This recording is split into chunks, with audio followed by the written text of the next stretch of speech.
C'est l'histoire d'une personne qui a fait face à la déception de tous côtés. Ce n'était pas parce qu'il était pauvre et inquiet de sa pauvreté, ni parce qu'il était un demandeur d'emploi, réprimandé par son patron. Il était le fils d'un père riche, il était éduqué et capable. Plusieurs fois, il avait lancé différents types d'entreprises en utilisant l'argent de son père, mais chaque fois, il avait échoué. Il avait ainsi gaspillé une grande partie de la fortune de son père.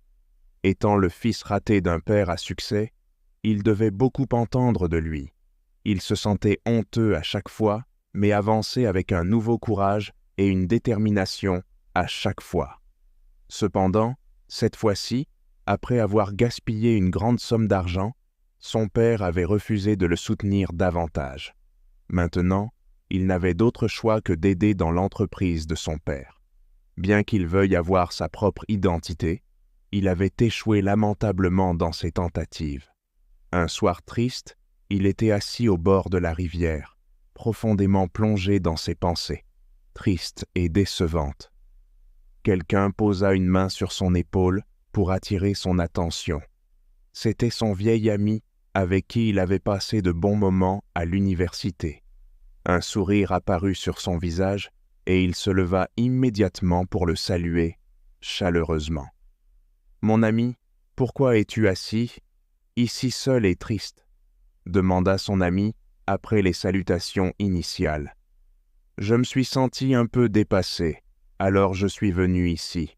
Et toi, que fais-tu ces jours-ci » répondit-il. « Pas grand-chose, juste gérer une petite librairie. » « Donc, tu as transformé ton passe-temps en ton entreprise. » Pierre était célèbre comme rat de bibliothèque à l'université, et maintenant, il avait choisi son intérêt comme source de revenus.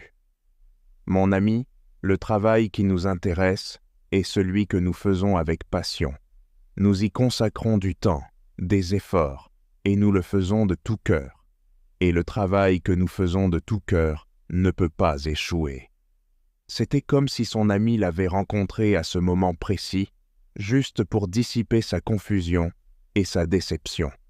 Ces mots étaient vrais. Pendant si longtemps, il avait perdu de l'argent dans différents projets, en suivant simplement les conseils des autres, sans considérer ce qu'il aimait faire et ce qui l'intéressait. Aujourd'hui, il a réalisé que les échecs dans la vie surviennent lorsque nous ne travaillons pas dur dans la bonne direction. De cette façon, nous gaspillons beaucoup de temps et d'argent, et nous embarquons dans un voyage de déception. Il devait corriger sa direction et prendre des mesures réfléchies.